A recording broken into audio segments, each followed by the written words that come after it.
Alors, en ce qui concerne la formation au groupe lourd, un enseignant qui est déjà titulaire du tronc commun, qui aspire à devenir enseignant du groupe lourd, doit être titulaire de tous les permis lourds, c'est-à-dire du permis C, du permis CE, du permis D, pour pouvoir prétendre à passer cette mention. Cette mention, elle est préparée bien souvent après le tronc commun, et ça permet d'accéder à avoir une évolution de carrière dans le métier.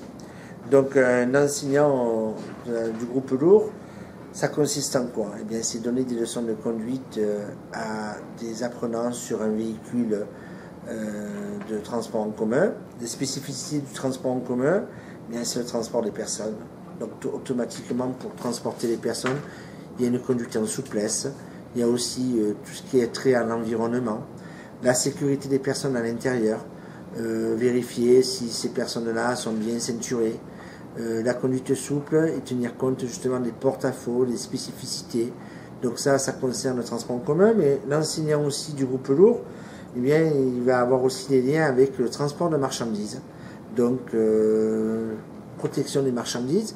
Dans tous les cas de figure, donc c'est des conduites spécifiques et l'enseignant de la conduite du groupe lourd devra amener les conducteurs à réfléchir sur leurs pratiques professionnelles concernant soit le transport des passagers, soit le transport des marchandises.